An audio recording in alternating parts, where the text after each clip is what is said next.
Hello friends, welcome to Kannan info Tamil. நம்ம சேனல்ல வரக்கூடிய ஒவ்வொரு வீடியோஸுமே நிறைய நேரத்தை செலவிட்டு நிறைய விஷயங்களை படிச்சுட்டு தான் கிரியேட் பண்றோம். இந்த வீடியோஸ் அனைத்துமே வியூவர்ஸ் ஆகிய உங்களுக்கு ஏதாவது ஒரு புதிய விஷயத்த ஒவ்வொரு வீடியோலையும் சொல்லணும் அப்படிங்கிற நோக்கத்துல தான் உருவாக்கப்படுது. ஆனா நிறைய நண்பர்கள் நம்ம சேனலை சப்ஸ்கிரைப் செய்யாம பார்த்துட்டு இருக்கீங்க. தயவு செஞ்சு நம்ம சேனலை சப்ஸ்கிரைப் பண்ணிக்கங்க. அப்பதான் எங்களுக்கு அடுத்தடுத்த வீடியோஸ் கிரியேட் பண்றதுக்கு ஒரு மோட்டிவேஷன் இருக்கும். இந்த வீடியோல நிறைய இன்ட்ரெஸ்டிங் டிஃபென்ஸ் அப்டேட் இருக்கு. அதனால கடைசி வரைக்கும் ஸ்கிப் பண்ணாம பாருங்க. சில மாதங்களுக்கு முன்பு இந்திய கடற்படையில ஐஎன்எஸ் விக்ராந்த் விமானம் தாங்கி போர்க்கப்பல் இணைக்கப்பட்டது. இந்த போர்க்கப்பல்ல பயன்படுத்துவதற்காக ஒரு நேவல் ஃபைட்டர் ஜெட் விமானத்தை தேர்வு செய்வதற்கு இந்திய கடற்படை முயற்சி செய்து வந்துகிட்டு இருக்காங்க. இந்த சூழ்நிலையில அமெரிக்காவின் போயிங் நிறுவனமும் பிரான்ஸ் நாட்டின் டசால்ட் நிறுவனமும் தங்களுடைய ஃபைட்டர் ஜெட் விமானத்தை இந்திய கடற்படைக்கு விற்பனை செய்வதற்கு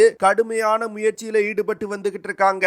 இந்த வீடியோல பிரான்ஸ் இந்தியாவிற்கு வழங்க உள்ள ரஃபேல்-M போர் விமானத்தோட சிறப்பு அம்சம் என்ன, இந்தியா ரஃபேல்-M போர் விமானங்களை வாங்குவதற்கு வாய்ப்பு இருக்கா, ரஃபேல் போர் விமானத்தை வாங்கினா இந்தியாவிற்கு என்ன மாதிரியான அட்வான்டேஜஸ் இருக்கு அப்படிங்கிறது குறித்து நம்ம டீடைலா இந்த வீடியோல பார்க்கலாம். இந்த வீடியோவோட தொடர்ச்சியா அமெரிக்காவின் போயிங் நிறுவனம் இந்தியாவுக்கு ஆஃபர் செஞ்சிருக்க FA-18 சூப்பர் ஹார்னட் Block 3 விமானம் குறித்து அடுத்த வீடியோல பார்க்கலாம். பிரான்ஸ் நாட்டின் டிஃபென்ஸ் மினிஸ்டர் திரு செபாஸ்டியன் லுகர்னோ இந்தியாவிற்கு சுற்றுப்பயணம் வரப்போறாரு. அவரது சுற்றுப்பயணத்தின் போது கொச்சியில இருக்கக்கூடிய இந்திய கடற்படையின் சதன் நேவல் கமாண்ட பார்வையிட போறாரு. இந்த சதன் நேவல் கமாண்ட்ல தான் ஐஎன்எஸ் விக்ராந்த் விமானம் தாங்கி போர்க்கப்பல் டிப்ளாய் செய்யப்பட்டிருக்கு. அவர் ஐஎன்எஸ் விக்ராந்த் விமானம் தாங்கி போர்க்கப்பலையும் பார்வையிட போறாரு. அவர் எதற்காக ஐஎன்எஸ் விக்ராந்த் விமானம் தாங்கி போர்க்கப்பல பார்வையிட போறாரு அப்படின்னா, பிரான்ஸ் நாட்டின் டசால்ட் நிறுவனம் உருவாக்கி இருக்க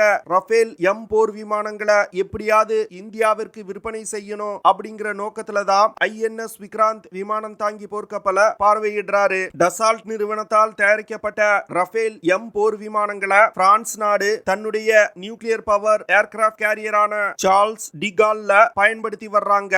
சில மாதங்களுக்கு முன்பு பிரான்ஸ் நாட்டின் ரஃபேல்-M போர் விமானத்தை கோவா ஹன்சா நேவல் ஏர் ஸ்டேஷன்ல இருக்கக்கூடிய ஷோர் பேஸ் டெஸ்டிங் ஃபெசிலிட்டில வச்சு இந்திய கடற்படை சோதிச்சாங்க. இந்த ஷோர் பேஸ் டெஸ்டிங் ஃபெசிலிட்டில வச்சு ரஃபேல்-M போர் விமானம் மிக சிறப்பா செயல்பட்டிருக்கு. பிரான்ஸ் நாட்டின் டசால்ட் நிறுவனம் இந்திய கடற்படையின் இந்த கான்ட்ராக்ட் தங்களுக்கு தான் கிடைக்கும் அப்படின்னு கான்பிடென்டா இருக்காங்க. இதற்கு முக்கிய காரணம், ஏற்கனவே இந்திய விமானப்படையில 36 ரஃபேல் போர் விமானங்கள் இணைக்கப்பட்டிருக்கு. அது மட்டும் இல்லாம டசால்ட் நிறுவனம் இந்தியால போர் விமானங்களுக்கான ஒரு எக்கோசிஸ்டத்தை டெவலப் செய்யறதுக்கு இந்தியாவிற்கு உறுதி கொடுத்திருக்காங்க. டசால்ட் நிறுவனம் நாக்பூர்ல ஒரு விமான தயாரிப்பு நிறுவனத்தை தொடங்கி இருக்காங்க. இதனால வரும் காலத்துல ரஃபேல் போர் விமானங்கள் மேக் இன் இந்தியா திட்டத்தின் கீழ் இந்தியாவிலே தயாரிக்கப்பட உள்ளது. பிரான்ஸ் நாடு இந்திய பெருங்கடல் பகுதி சம்பந்தமான பிரச்சனைகள்ல இந்தியாவுடன் நெருங்கி செயல்படுவதற்கு ஒப்புக்கொண்டிருக்காங்க. அதனால பிரான்ஸ் நாட்டின் டசால்ட் நிறுவனத்திற்கு தான் இந்த கான்ட்ராக்ட் கிடைப்பதற்கு அதிக வாய்ப்பு இருக்கு அப்படின்னு பிரெஞ்சு டிஃபென்ஸ் எக்ஸ்பர்ட்ஸ் சொல்றாங்க. அடுத்து ரஃபேல் போர் விமானங்களோட ஸ்பெசிபிகேஷன்ஸ் பத்தி பார்க்கலாம். ரஃபேல் அப்படின்னா சூறாவளி காற்று அப்படின்னு அர்த்தம். இந்த விமானம் ஒரு multi role fighter jet. Multi role fighter ஜெட்னா reconnaissance, close air support, ground strike, air superiority, anti ship strike, nuclear deterrent missions போன்ற பல விதமான ஆபரேஷன்களை கேரி அவுட் செய்யறது தான் மல்டி ரோல் ஃபைட்டர் ஜெட் அப்படின்னு சொல்லுவாங்க. இந்த ரஃபேல் போர் விமானத்தை பிரான்ஸ் நாட்டின் டசால்ட் நிறுவனம் டிசைன் செய்து மேனுஃபேக்சர் செஞ்சிருக்காங்க. ரஃபேல் போர் விமானத்தை பிரான்ஸ் விமானப்படை, பிரான்ஸ் கடற்படை, இந்திய விமானப்படை மற்றும் கட்டார் நாட்டின் விமானப்படைகள் பயன்படுத்தி வந்துட்டு இருக்காங்க. இதுவரைக்கும் 240 ரஃபேல் போர் விமானங்கள் தயாரிக்கப்பட்டிருக்கு. ரஃபேல் போர் விமானம் 15.27 மீட்டர் நீளமும் 10.9 மீட்டர் விங் ஸ்பேனும் கொண்டது. விங் ஸ்பேன் அப்படின்னா விமானத்தோட ஒரு ரெக்கை முனையில இருந்து அடுத்த ரெக்கை முனை வரை உள்ள தூரம். இந்த விமானம் 5.34 மீட்டர் உயரம் கொண்டது. ரஃபேல் போர் விமானம் ஒரு ட்வின் இன்ஜின் கொண்ட விமானம். இந்த விமானத்தை இயக்குறதுக்கு M884E டர்போ ஃபேன் இன்ஜின் பயன்படுத்தப்படுது. இந்த இன்ஜினால 50 முதல் 75 கிலோ நியூட்டன் த்ரஸ்ட ப்ரொடியூஸ் பண்ண முடியும். ரஃபேல் போர் விமானத்துல 3 வேரியன்ட்கள் இருக்கு. ரஃபேல் B, C மற்றும் M. இதுல இந்திய கடற்படைக்கு ரஃபேல்-M போர் விமானத்தை டசால்ட் நிறுவனம் ஆஃபர் பண்ணிருக்காங்க. இந்த விமானத்தால அதிகபட்சமா 24,500 கிலோகிராம் கிலோகிராம் எடையை சுமந்து கொண்டு பறக்க முடியும். ரஃபேல் போர் விமானத்தால ஹை ஆல்டிடியூட்ல மாக் 1.8 அப்படிங்கிற வேகத்துல பறக்க முடியும். அதாவது 1912 கிலோமீட்டர் பெர் ஹார் வேகத்துல பறக்க முடியும். அதுவே லோ ஆல்டிடியூட்ல மாக் 1.1 அப்படிங்கிற வேகத்துல பறக்க முடியும். அதாவது 1390 கிலோமீட்டர் பெர் ஹார் வேகத்துல பறக்க முடியும். இந்த விமானத்தோட compact range 1850 kilometre. Compact range அப்படின்னா இந்த விமானத்தை பயன்படுத்தி எவ்வளவு தூரத்துல உள்ள இலக்குகளை தாக்க முடியுமோ அதுதான் காம்பாக்ட் ரேஞ்ச் அப்படின்னு சொல்லுவாங்க. இந்த போர் விமானத்தால அதிகபட்சமா 3700 கிலோமீட்டர் தூரம் வரைக்கும் பயணிக்க முடியும். ரஃபேல் போர் விமானத்தால அதிகபட்சமா 52,000 அடி உயரத்துல பறக்க முடியும். இந்த போர் விமானத்துல மிசைல்ஸ், பாம்ஸ், கிளஸ்டர் மியூனிட் போன்ற ஆயுதங்களை எடுத்து செல்வதற்கு 13 ஹாட் பாயிண்ட்ஸ் கொடுக்கப்பட்டிருக்கு. இந்த 13 ஹாட் பாயிண்ட்ஸை பயன்படுத்தி 9500 கிலோகிராம் எடை கொண்ட ஆயுதங்களை எடுத்து செல்ல முடியும். ரஃபேல் போர் விமானத்துல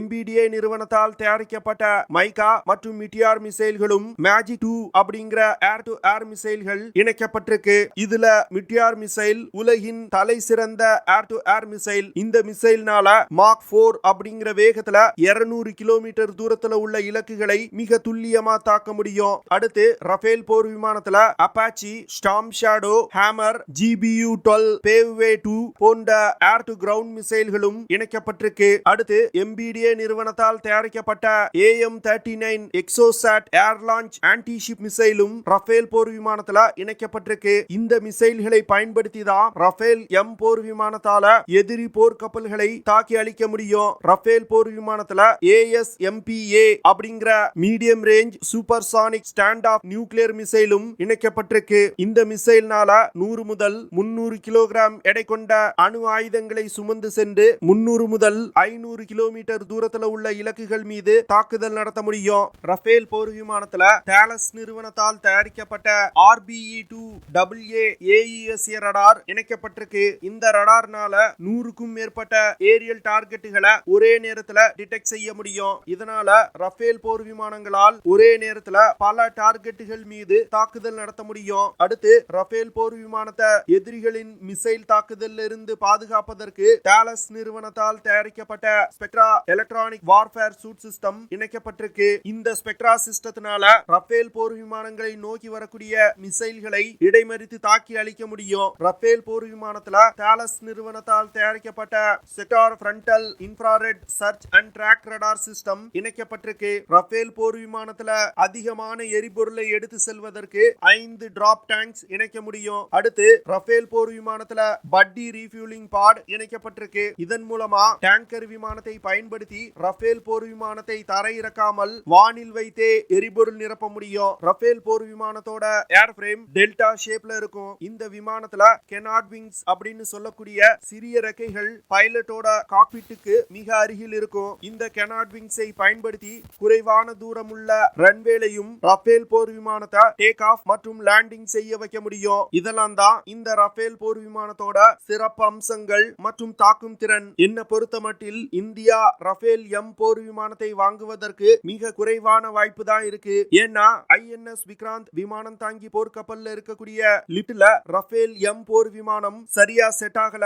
ரஃபேல் M போர் விமானத்தை விக்ராந்த்ல இருக்கக்கூடிய லிப்ட்ல நிறுத்தணும்னா விமானத்தோட ஃப்ரண்ட் நோஸ் கோன் மற்றும் விங் டிப்பை டிஸ்மேண்டில் செய்யணும். இந்த காரணத்தினாலதான் ரஃபேல் M போர் விமானத்தை இந்தியா வாங்குவதற்கு மிகவும் குறைவான வாய்ப்பு இருக்கு அப்படின்னு நான் சொல்றேன். ஆனா இந்தியா சூப்பர் ஹார்னட் விமானங்களை வாங்குவதற்கும் இப்போ தயங்குறாங்க.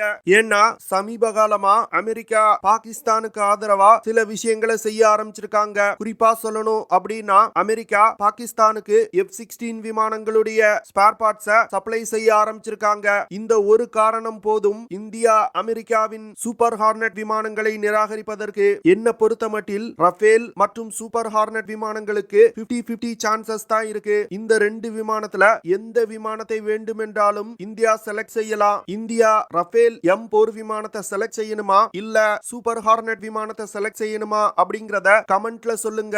ஓகே ஃப்ரெண்ட்ஸ், நம்ம வீடியோவோட நிறைவு பகுதிக்கு வந்துட்டோம். இதெல்லாம் தான் நான் உங்ககிட்ட ஷேர் பண்ணணும் அப்படின்னு நினைச்ச விஷயங்கள். ஐ ஹோப் நான் ஷேர் பண்ண விஷயங்கள் உங்களுக்கு பிடிச்சிருக்கும்னு நினைக்கிறேன். அப்படி பிடிச்சிருந்துச்சுன்னா ஷேர் பண்ணுங்க, லைக் பண்ணுங்க, கமெண்ட் பண்ணுங்க. மறக்காம நம்ம சேனலுக்கு சப்ஸ்கிரைப் பண்ணுங்க. அப்படியே அந்த பெல் நோட்டிபிகேஷனை கிளிக் பண்ணி ஆல்ங்கிற ஆப்ஷனை எனேபிள் பண்ணிக்கங்க. See you in the next video. Jai Hind.